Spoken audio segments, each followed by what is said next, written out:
The morning air over UA High shimmered with the electric hum of a training exercise unlike any before it. Along the reinforced perimeter of the experimental grounds, technicians moved with careful urgency, calibrating a device that pulsed with the quiet threat of something not entirely understood. Izuku Midoriya stood among his classmates, his gauntlets tightened, his breath measured, his heart carrying that familiar mixture of anticipation and quiet responsibility. Whatever the professors had prepared today, he intended to meet it the way he met everything, with the steady conviction of a boy who had learned that heroism was less about strength than about showing up when others could not. The device at the center of the field was described only as a quirk amplification prototype, a chamber engineered to test the elasticity of energy channeling in students who carried inherited or evolved powers. Deku listened as all might, standing at the observation deck, spoke of caution rather than triumph. There was no thunder in his voice today, only the softer weight of a mentor who had walked long enough through danger to recognize its subtle scent in the air.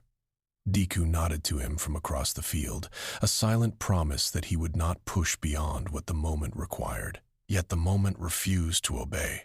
As Deku stepped into the calibration ring and allowed the smallest thread of one for all to travel through his limbs, the prototype responded with a violence no one had predicted.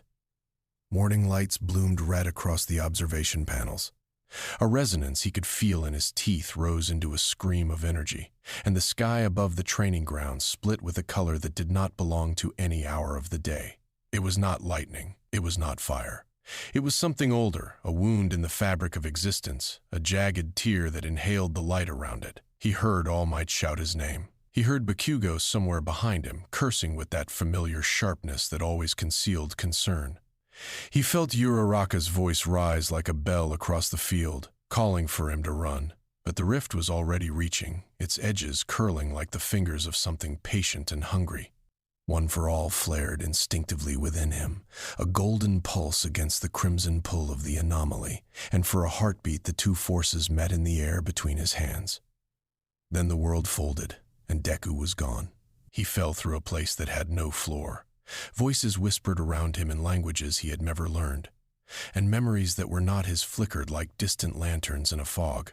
He saw skylines he did not recognize, banners he had never seen, faces smiling behind glass while cameras devoured them. He saw a man wrapped in a flag, his eyes too blue, his smile too still. And then the fall ended, and Deku struck pavement in a city that smelled of exhaust, hot metal, and something faintly bitter beneath it all, something like fear pretending to be celebration. He rose slowly. The building stretched impossibly high around him, wrapped in colossal advertisements for people whose costumes he half recognized from dreams that were not his own. A woman in gold and white beamed from a billboard above a coffee shop. A man in red, white, and blue hovered in a poster that promised safety with a smile that did not reach his eyes.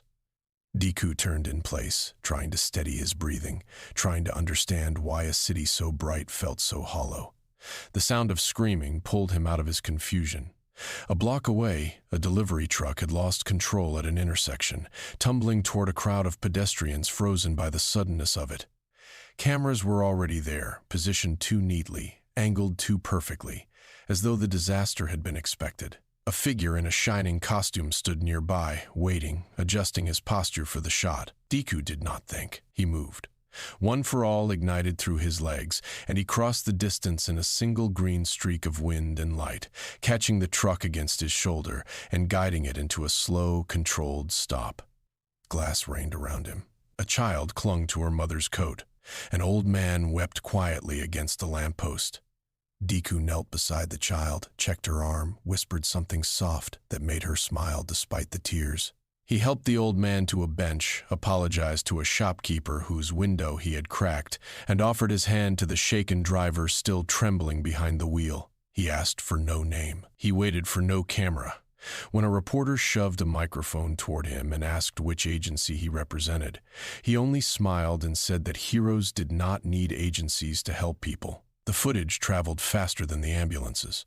Within minutes, screens across the city carried the image of a young stranger in green, moving with impossible speed, refusing payment, refusing praise, refusing the choreography that the world had come to expect from its saviors. Social feeds trembled with a word that had not felt honest in years. Hero, not a brand, not a franchise. Airu. Far above the streets, in a tower of polished glass and quiet ambition, Homelander watched the replay for the 7th time. He tilted his head the way a predator tilts its head at something unfamiliar. Ashley Barrett stood behind him, phone pressed against her ear, apologies stumbling out of her mouth to executives who did not yet understand what had just happened to their carefully engineered narrative. Homelander said nothing to her.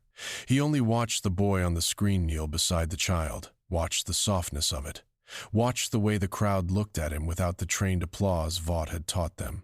Something behind Homelander's eyes shifted. It was not anger yet.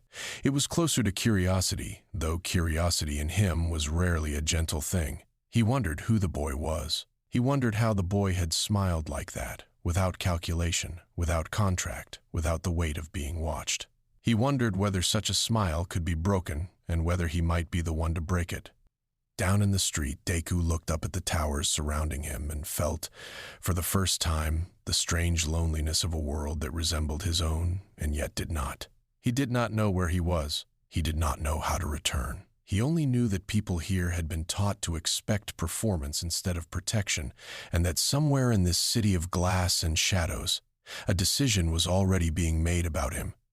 Above him, the tower's highest window glinted once, as though something inside it had turned to face him.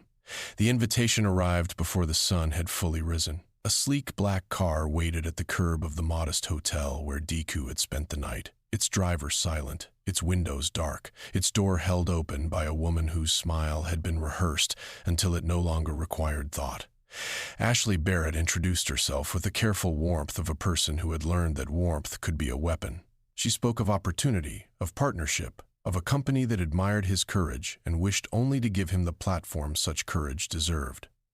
Deku listened politely, hands folded in his lap, and asked if the people he had helped the day before were recovering well. Ashley blinked, then smiled again, and told him that of course they were, though her eyes betrayed that she had not thought to ask. Vought. Tower rose before him like a monument built to convince the sky of its own importance. Inside, the lobby gleamed with marble and glass and quiet music engineered to soothe the nerves of visitors who did not yet understand that they were the product. Executives greeted him in a conference room where the walls were lined with images of heroes who looked more like advertisements than people. They offered him a contract thicker than any textbook he had ever carried. They spoke of endorsement percentages, merchandising rights, guaranteed appearances, and a personal residence in a district reserved for their most valuable talent. They spoke of everything except the people he might save. Deku listened until they were finished. Then he asked a single question. He asked what would happen if he refused to follow the script during a rescue. The room grew quieter than it should have been. One executive laughed too quickly. Another cleared his throat. Ashley leaned forward and explained with the patience of someone speaking to a child that scripts were simply guidelines, that spontaneity was permitted so long as it aligned with the brand. Deku thanked them for their time, closed the folder gently, and told them that heroism was not a brand. He told them that the moment a hero began to charge for hope, hope stopped being real.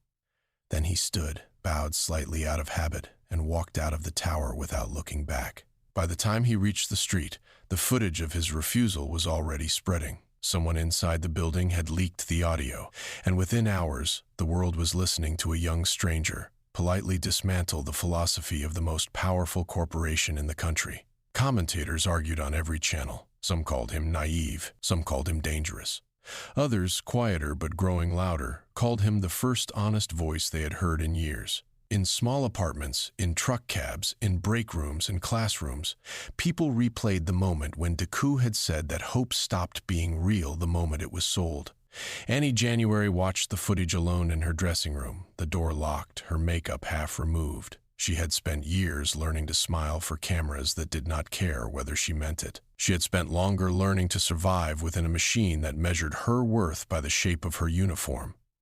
And now, on a small screen balanced against her mirror, a boy with tired eyes and gentle hands was saying the words she had been afraid to say aloud. She found her coat before she had fully decided to move. She met him near a quiet bookstore 2 neighborhoods from the tower, her hood raised, her hands trembling in her pockets. Deku recognized her at once, though he pretended not to, giving her the dignity of choosing when to be seen. They spoke over cheap coffee in a booth near the window. She asked him how he could be so certain. He told her he was not certain of anything except that people deserved better than performance. She asked him whether he was afraid of Homelander. He paused, considered the question honestly, and said that fear was not the problem. The problem, he told her softly, was that fear had been taught to wear a cape. Elsewhere, in a cramped basement lit by too many monitors, Huey Campbell watched the same interview for the fourth time. Mother's Milk stood behind him with folded arms, his jaw tight, his eyes narrowed in the way that came before careful hope. Butcher was not there. Butcher, they suspected, would not know what to do with a hero who could not be blackmailed, bought, or broken. But Huey leaned closer to the screen, listening to Deku describe kindness as though it were a discipline, and for the first time in a long time he felt something dangerously close to belief. Mother's Milk placed a heavy hand on his shoulder and said only that they should find the boy before Vought decided to bury him. In the highest office of Vought Tower, Homelander watched the same footage on a screen that stretched from floor to ceiling. He watched Deku decline the contract. He watched the polite bow. He watched the way the young man's voice never rose, never trembled, never bent toward the audience. Homelander smiled at first, the way one smiles at a curiosity. Then the smile thinned. Then it disappeared entirely. He turned to the window and looked down at the city that had loved him for as long as he could remember, and for the first time he sensed that the love was drifting towards something else, something younger, something he could not yet reach with a handshake or a threat. He did not shout. He did not break the glass. He only tilted his head again, that small, predatory tilt, and murmured that he would like to meet the boy in person. Ashley nodded quickly and promised to arrange it. She did not tell him that Deku had already refused 3 requests. She would find a way to make the 4th impossible to decline. That night, Deku stood on the rooftop of the small hotel that had become his temporary shelter, looking out over a skyline that glittered with borrowed light. Starlight's words echoed in his mind, gentle and afraid. Huey's message, delivered through a stranger on the street, waited unopened in his pocket. And far above him, somewhere behind the clouds, he sensed the quiet weight of eyes that did not blink. He breathed in slowly, steadied his heart, and reminded himself that hope, once spoken aloud, could not be unspoken. The tension in the air was no longer curiosity. It was the first hush before a storm. The days that followed carried Deku across a country he was only beginning to understand. He moved without a schedule, without a manager, without a costume beyond the modest green jacket a kind stranger had given him in a diner outside the city. He traveled by bus when he could, by rooftop when he had to, and by the quiet pull of instinct whenever the news carried word of someone in danger. In a small town outside Pittsburgh, he pulled 3 miners from a collapsed shaft that no licensed hero had bothered to reach because the town was too poor to appear in a quarterly report. In a suburb of Atlanta, he stopped a fire from consuming an apartment building whose smoke alarms had been ignored by a landlord who paid Vought for silence rather than safety. He asked for nothing. He accepted nothing. He left behind only the memory of a young man who had smiled while he worked. The footage followed him wherever he went. Cell phones captured him lifting cars, catching children, kneeling beside frightened dogs, speaking in low voices to elderly women who had forgotten their own addresses. He never posed for the cameras. He never turned his face toward them. And precisely because of that, the world could not stop looking. Every clip felt stolen rather than staged, and stolen truth, in a country long accustomed to purchased illusion, felt like water after a drought. In diners and dormitories, in barbershops and boardrooms, ordinary people began measuring their heroes against him. They watched a member of the Seven Paws mid-rescue to adjust a sponsored logo, and they remembered a boy in green who had run without waiting for a signal. They watched a press conference in which a celebrity hero blamed a victim for standing in the wrong place, and they remembered a young man who had apologized to a shopkeeper for a broken window that was never his fault. The comparison was not organized. It was not encouraged. It simply happened, the way water finds its level when a dam begins to crack. Annie January felt the shift before Vought did. She stood beneath the stage lights of a talk show she no longer recognized, listening to the host ask her scripted questions about her love life. while the audience waited politely for answers they had already been told to applaud. She thought of Deku's voice in the bookstore booth, quiet and unafraid, and she felt the script curdle in her throat. When the host asked whether she believed the Seven still represented the best of humanity, she paused for a moment longer than the producers preferred. Then she said carefully that she believed humanity deserved better than what any single team could offer. The audience did not know whether to clap. The producers cut to commercial. By the time she reached her dressing room, her phone was already burning with messages, and Ashley Barrett's name blinked at the top of everyone. A-Train sat alone in the private gym of his penthouse, staring at a treadmill he had not stepped on in weeks. On the wall above it, a muted television replayed footage of Deku carrying a stretcher through a collapsed subway tunnel, his shoulders bruised, his hands steady. A-Train remembered the woman he had killed by accident, the boyfriend he had crushed with his own carelessness, the apology he had never given because Vought had told him apologies invited lawsuits. He watched Deku kneel beside a stranger and say, with a gentleness that felt almost cruel in its sincerity, that he was sorry it had taken so long to reach them. A-Train lowered his head and did not move for a long time. In a quieter corner of the tower, Queen Maeve watched the same broadcast with a bottle in her hand and something older than exhaustion in her eyes. She had once believed. She remembered believing, even if she could no longer feel it. She had buried that belief beneath decades of contracts, cameras, and compromises, and she had told herself that burial was the same as peace. But the boy on the screen was digging, without meaning to, and each of his small mercies loosened another handful of earth above the thing she had tried to forget. She set the bottle down. She did not pour another. Only Homelander refused to look away, and yet somehow refused to truly see. He watched the numbers instead of the man. He watched approval ratings slide, engagement metrics drift, merchandise sales soften in 3 of his strongest markets. He watched a graph in a boardroom curve downward for the first time in his adult life, and he smiled at the executives, as though the smile alone might reverse the line. When they left, he stood alone before the window and pressed his palm against the glass. The city below did not tremble the way it used to when he looked down at it. Somewhere in its streets, a boy without a contract was teaching it how to breathe again.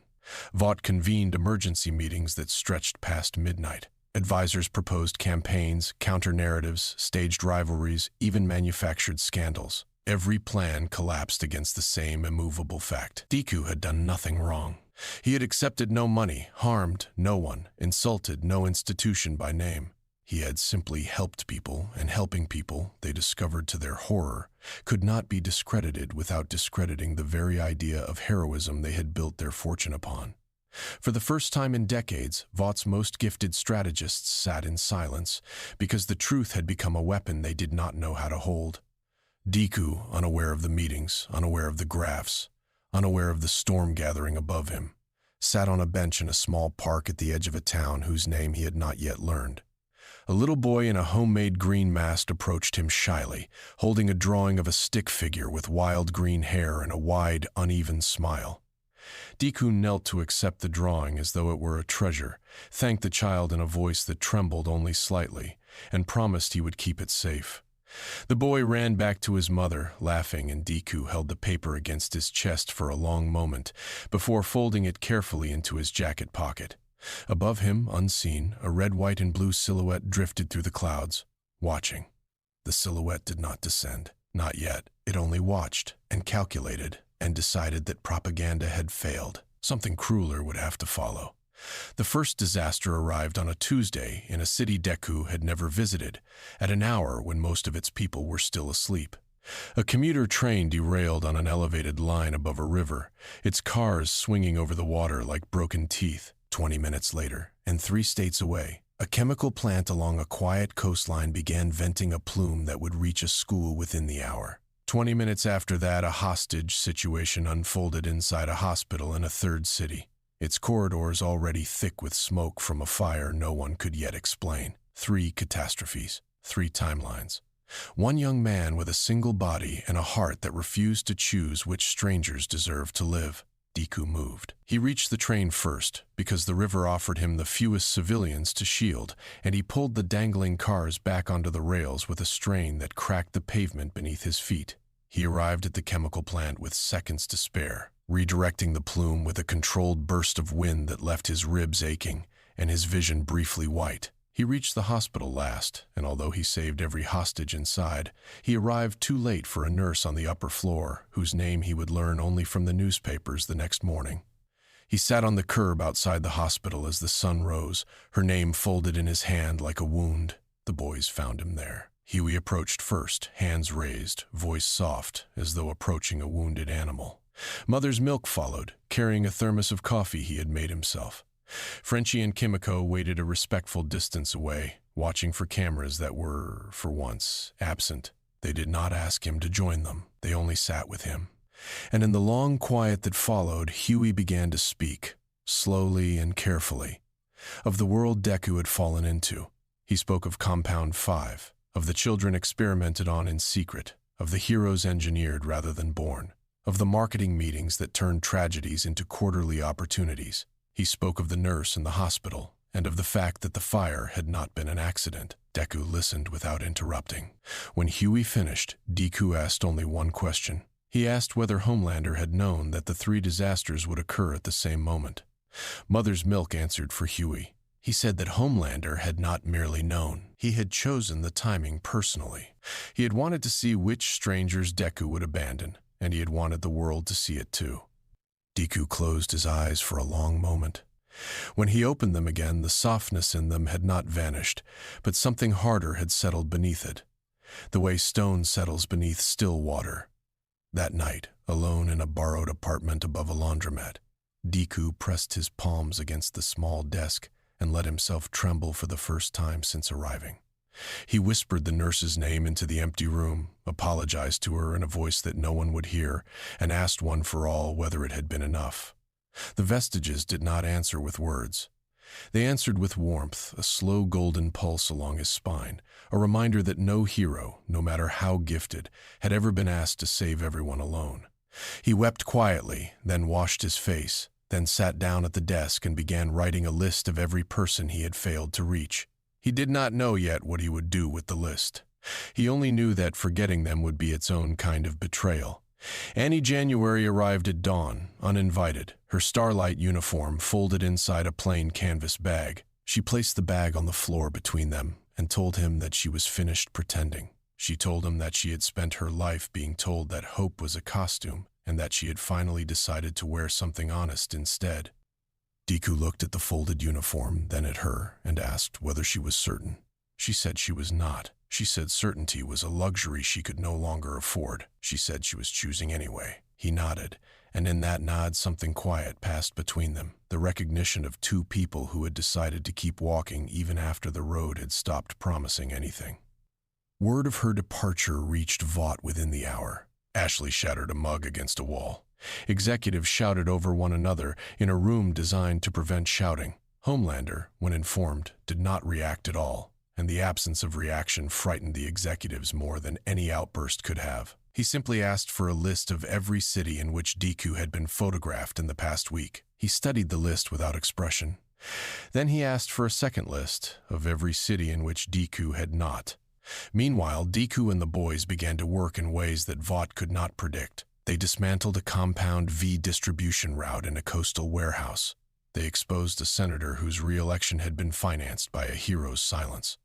They released, through anonymous channels, the medical records of a child who had died in a Vought laboratory whose existence had been denied for a decade. Each revelation struck the public not as a scandal but as a confirmation, the slow arrival of a truth people had suspected in their bones for years. And still, through all of it, Deku refused to hate.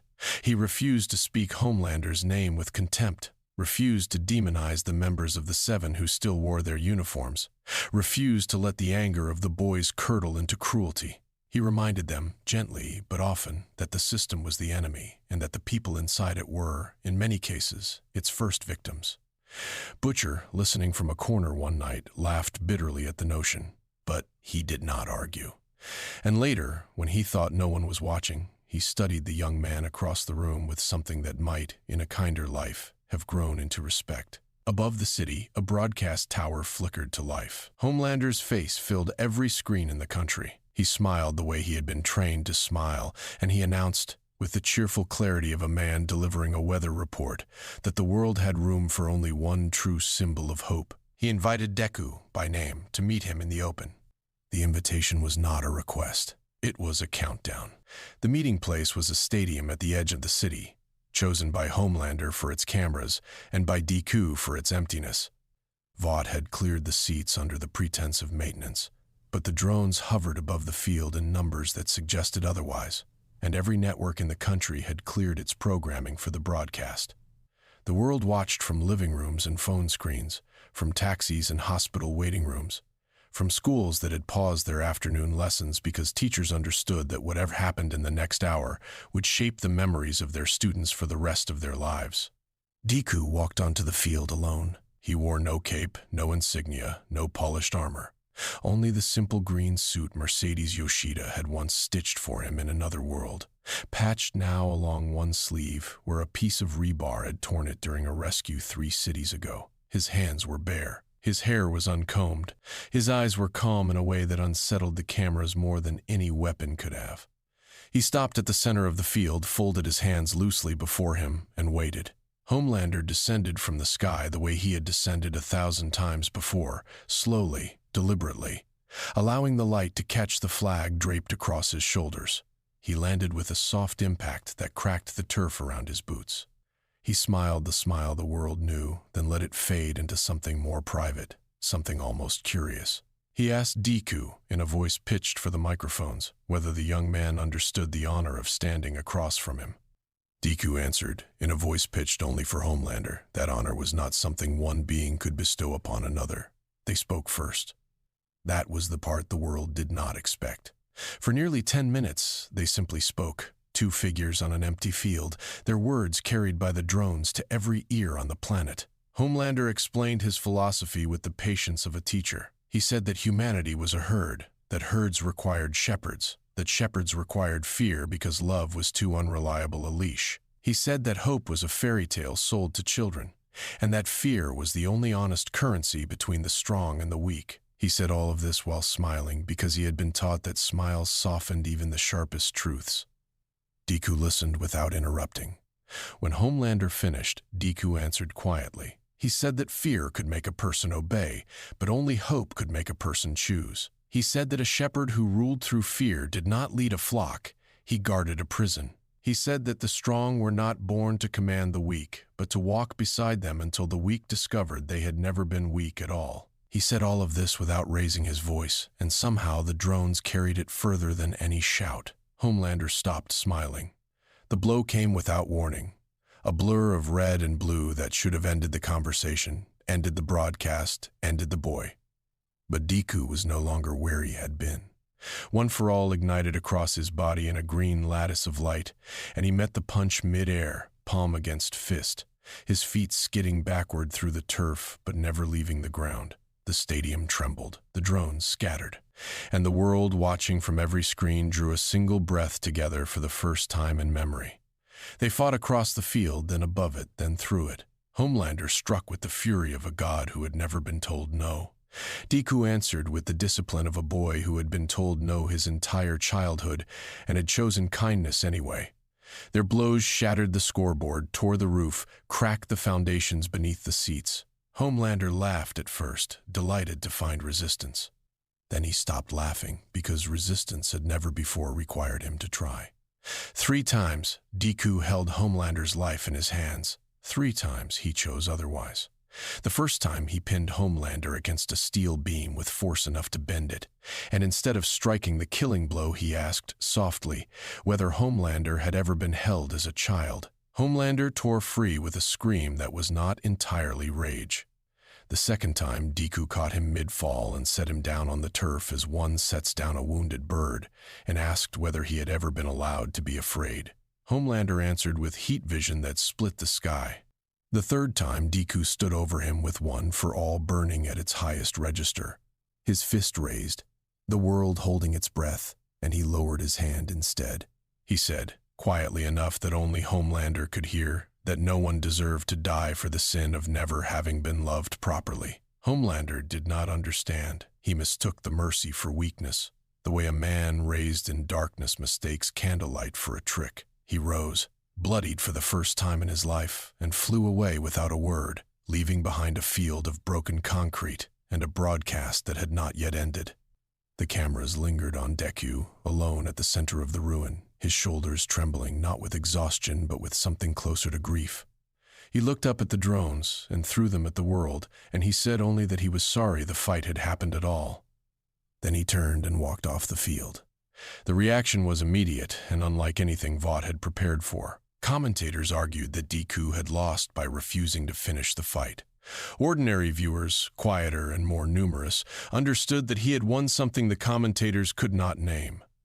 Parents held their children a little closer that night. Strangers spoke to one another in elevators for the first time in years. Somewhere in a suburb outside Chicago, a retired firefighter took his old helmet down from a shelf and set it on the kitchen table, and did not yet know why. In the highest office of Vought Tower, Homelander stood before a shattered mirror and stared at his own reflection until the edges of it blurred. He touched the small bruise along his jaw, the first he had ever worn. He did not weep. He did not rage. He only whispered, to no one, that mercy was a wound, and that he would repay it with a wound of his own.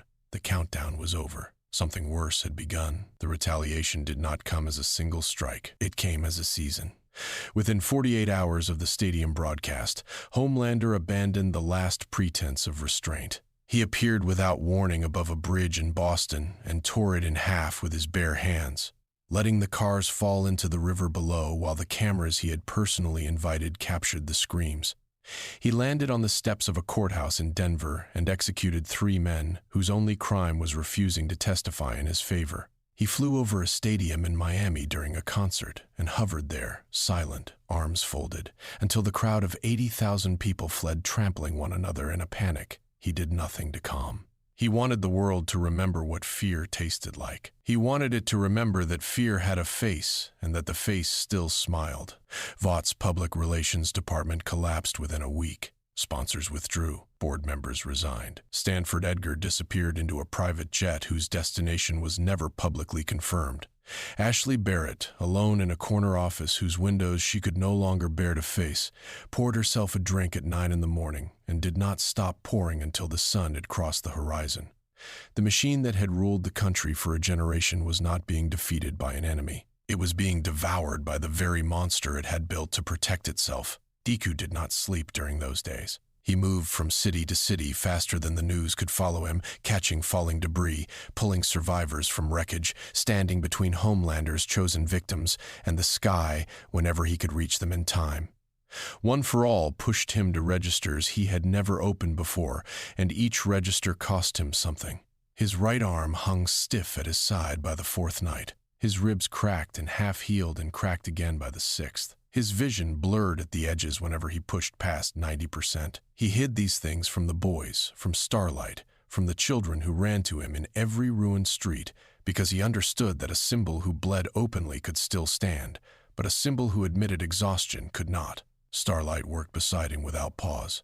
She had shed the last of Vaught's polish, and what remained beneath it was harder and kinder than either of them had expected. She organized shelters and gymnasiums, negotiated with police departments that no longer knew whom to trust, translated Deku's instincts into logistics that ordinary people could follow. Huey coordinated communications from a van that never stayed in one city for more than a few hours. Mother's Milk trained volunteers in triage. Frenchie built devices whose purposes he refused to explain. Kimiko moved through burning buildings the way water moves through stone, saving lives without ever being caught on camera. Even Butcher, grim and unspeaking, took his place at the perimeter of every rescue, guarding the exits with a shotgun and a silence that no one dared to break. And then, slowly, something began to change that Homelander had not accounted for. The ordinary people stopped running only away. In a suburb of Cleveland, a schoolteacher led her students out of a collapsed cafeteria without waiting for a hero to arrive. In a diner in Kansas City, a line cook wrapped his apron around a stranger's bleeding leg and kept pressure on the wound for an hour until an ambulance could reach them. In a subway station beneath Manhattan, a group of commuters formed a human chain to pull passengers from a smoking car, and none of them had powers, and none of them asked for cameras, and none of them knew one another's names. The footage of these small rescues traveled almost as widely as the footage of the disasters themselves. People began to understand, without being told, that courage had never required a costume. Deku wept the first time he saw one of those videos. He was sitting on the tailgate of a borrowed truck outside a hospital in Philadelphia, his arm in an improvised sling, a paper cup of cold coffee forgotten in his good hand. Starlight sat beside him. She did not speak. She only rested her head lightly against his uninjured shoulder and let him cry, because she understood that his tears were not sorrow. They were the sound of a hope so large it had finally overflowed its vessel. Homelander felt the shift before he understood it. He stood atop Vought Tower at dawn on the 8th day and looked down at a city whose fear had begun to organize itself around something other than him. The people were still afraid. He could hear their heartbeats from where he stood, the small drums of terror he had come to depend upon. But the fear no longer bent them into stillness.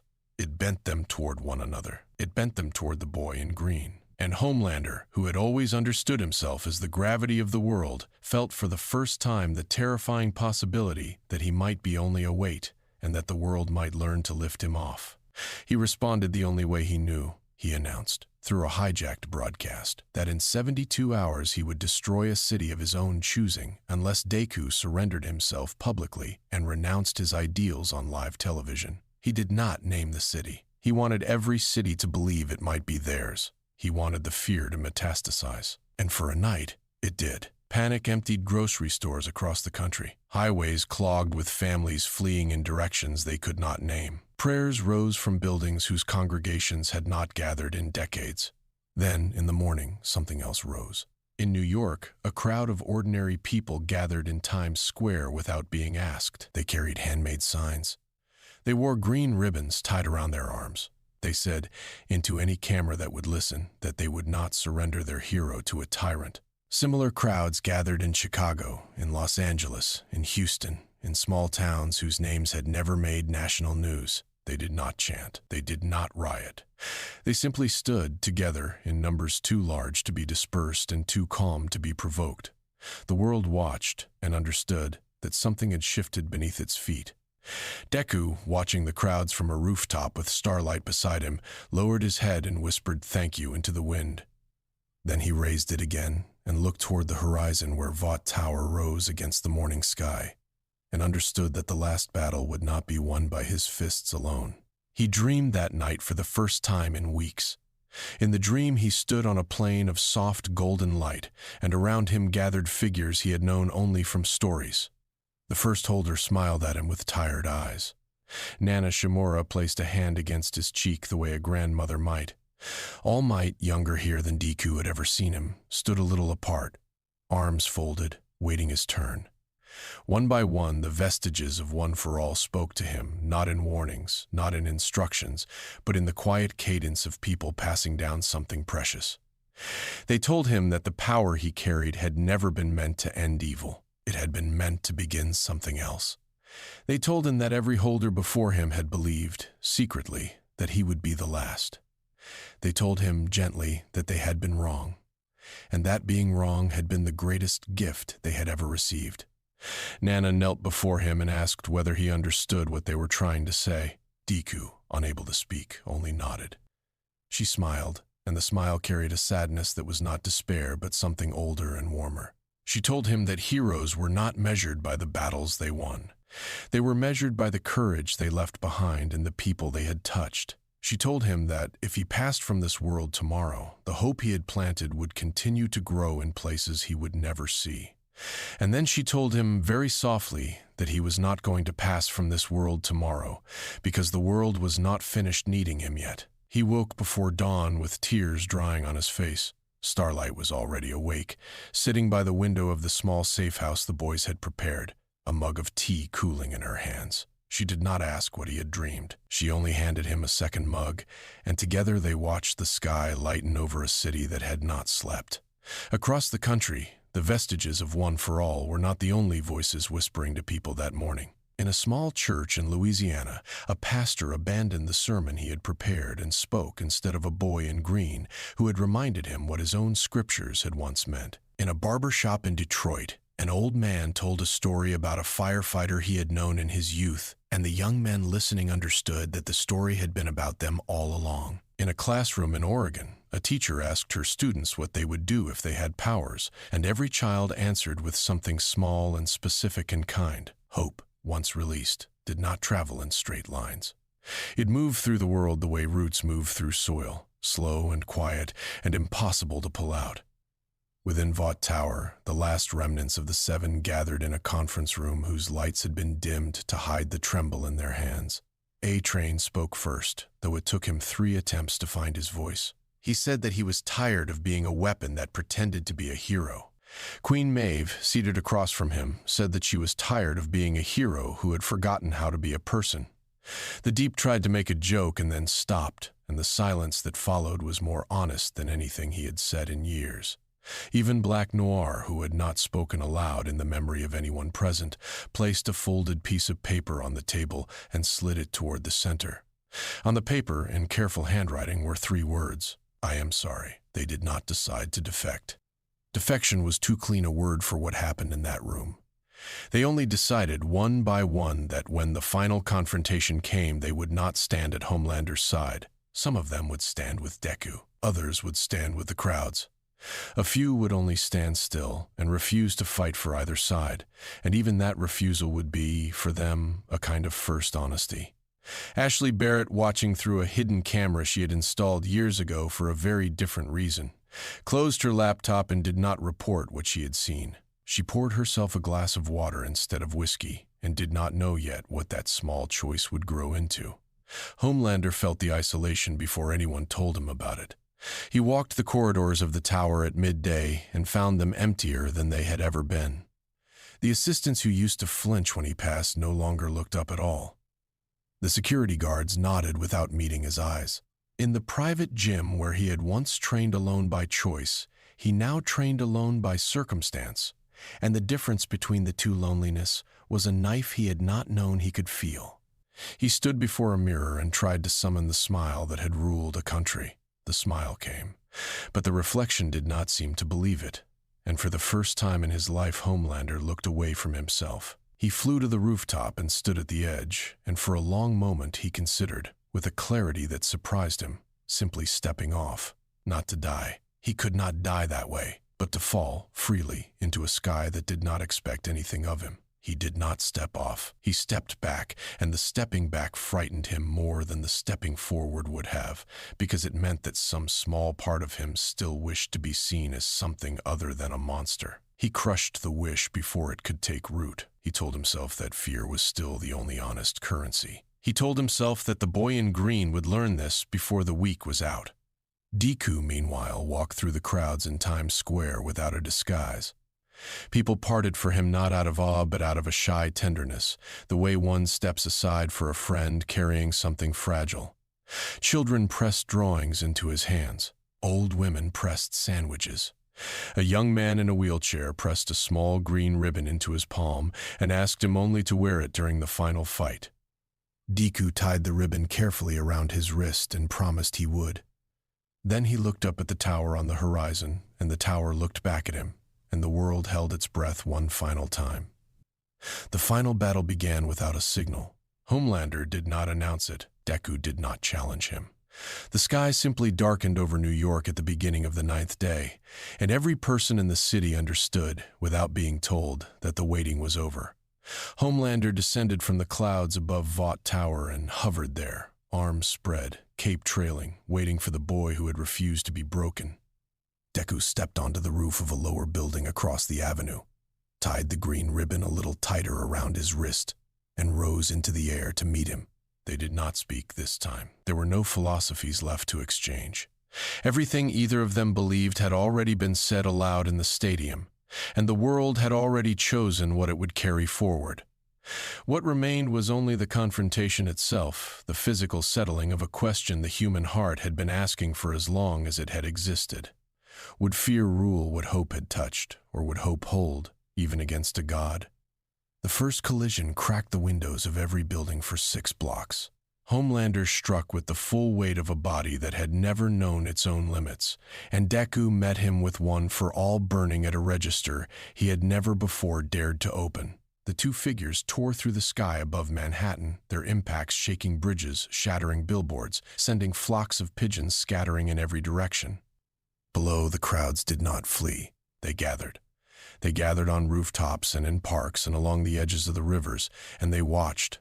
And they whispered the same small prayer in 100 different languages, and the prayer was simply his name. Deku fought with a discipline that had been forged in a country his opponent would never see. Every strike he threw was aimed to disable rather than destroy.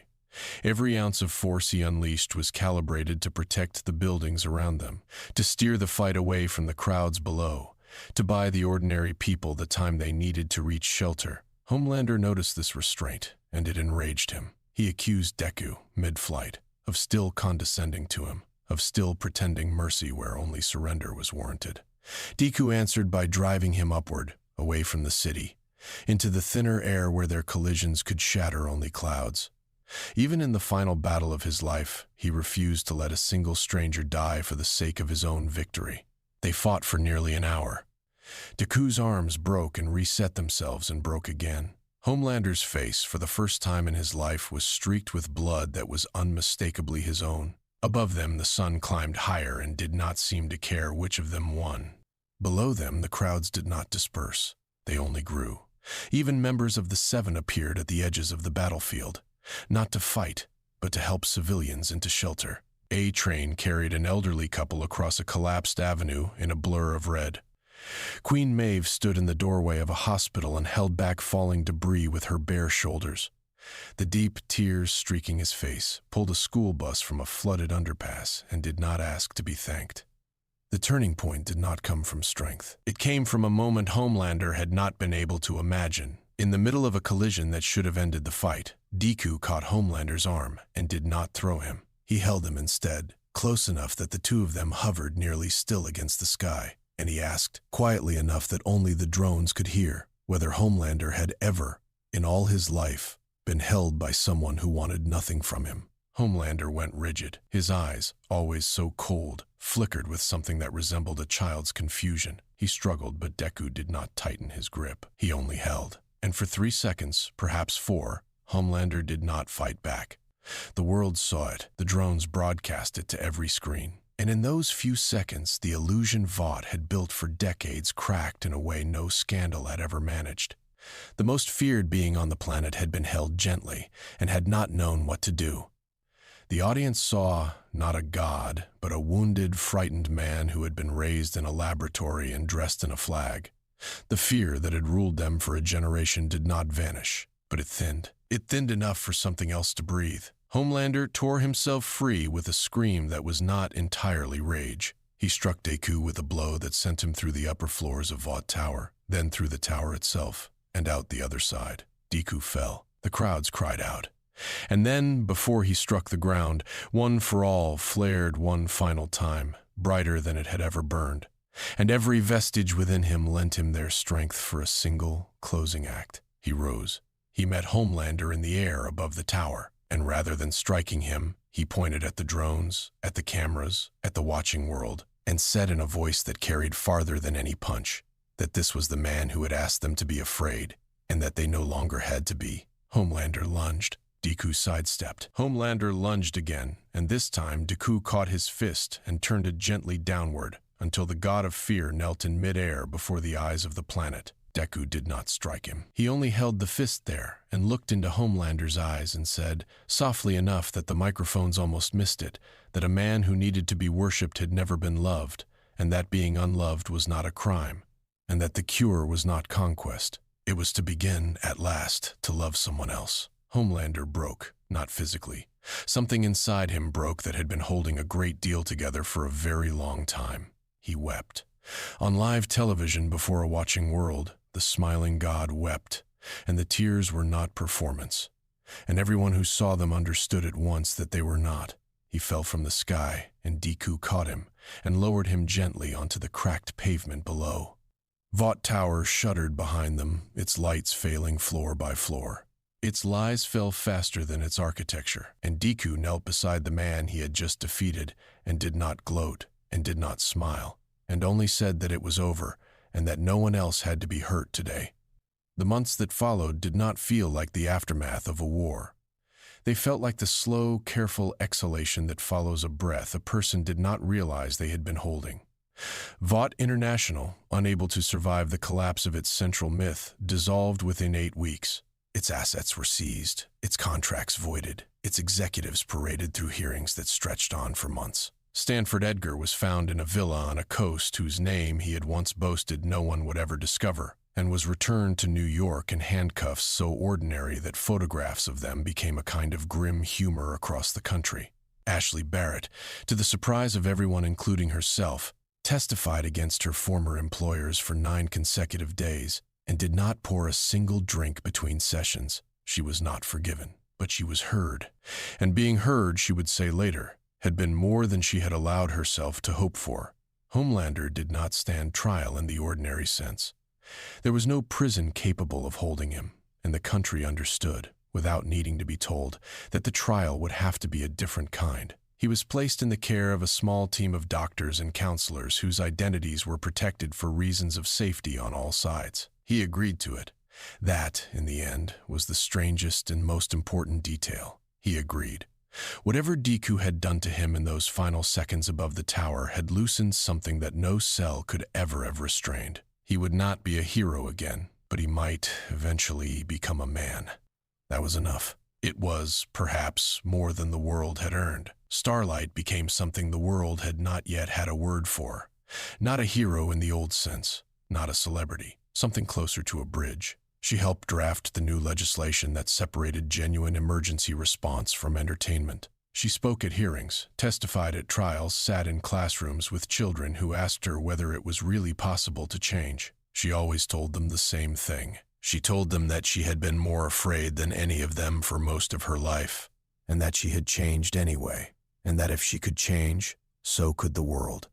The children believed her because they could see, from the way she held her hands and the way her eyes softened when she listened, that she was not selling them anything. Huey proposed to Annie on a quiet afternoon in a park where no cameras were present, with a ring he had chosen himself and a small speech he had rehearsed for 3 weeks and forgot most of when the moment arrived. She said yes before he finished. Mother's Milk finally spent uninterrupted time with his daughter. Frenchie opened a small bakery in a neighborhood that had been forgotten by every hero except one, and Kimiko decorated the cakes with a delicacy that surprised everyone who knew her. Butcher, most improbably of all, learned to be quiet in rooms that were not empty. He did not become gentle, but he became still, and stillness in him was its own kind of grace. New heroes emerged in the vacuum Vought had left, and they emerged differently. They were not manufactured, they were not marketed. Many of them had no powers at all. A retired firefighter in Chicago began training volunteers in urban rescue and refused every offer of a documentary about his work. A former Vought biologist in Seattle began publishing openly on the ethics of compound FIF and refused every offer to sensationalize her findings. A young woman in New Orleans, whose only power was the ability to remain calm during other people's crises, opened a community center that in its first year alone talked hundreds of people down from the worst nights of their lives. None of them called themselves heroes, and precisely because of that, the country began, slowly, to call them so. Deku stayed for a while longer. He knew he could not stay forever. Somewhere, in a world he could still feel like a distant heartbeat behind his ribs, his mother was waiting. His classmates were waiting. All Might was waiting. But he wanted to see the new world take its first steady steps before he let it walk without him. He visited hospitals. He sat with children who had lost parents in the final battle. He apologized, in person, to the family of the nurse who had died on the first Tuesday. They forgave him. He did not fully forgive himself. But he learned to carry it, the way real heroes learn to carry every name they could not save, without letting the weight become an excuse to stop trying. The dimensional gateway opened on a spring morning without warning. Frenchie's instruments detected the fluctuation first, then Huey's, then finally a group of independent scientists whose funding had been restored the week before. The rift shimmered in the same crimson hue Deku remembered from UAS training field, and yet it felt different now, quieter, almost apologetic, as though the multiverse itself had come to collect him with more grace than it had used to bring him. Deku stood before it in a small clearing outside the city, surrounded by the people who had become, in every way that mattered, his second family. Starlight embraced him first. She did not cry. She only held him for a long moment and told him to remember them. Huey shook his hand and then abandoned the handshake and embraced him too, and Kimiko signed something quickly to him that Frenchie translated with a tremble in his voice. She had said thank you for teaching her that gentleness was not weakness. Mother's Milk pressed a small carved figure into his palm, a green-haired figure his daughter had made from clay. Butcher, at the back of the group, only nodded once, and the nod carried more than most men's speeches. Deku turned toward the rift. He paused at its edge and turned back one final time. He spoke without raising his voice. He said that they had believed, for a long time, that the world needed someone stronger to save it. He said that he had learned, in his time among them, that the world did not need someone stronger. It needed someone willing. He said that the greatest superpower was not strength. It was the choice to help others when no one was watching. He said that he had not saved their world. They had. He had only reminded them how. He stepped through. The rift closed softly behind him, as though a door had been shut by a careful hand. And across the world that same afternoon, in cities and small towns, in apartments and schoolyards, children began appearing in homemade green costumes. Their hair sometimes dyed, sometimes only imagined, their smiles wide and uneven and entirely their own. Hope, in the end, had not defeated fear. It had simply outlived it, one small, willing heart at a time.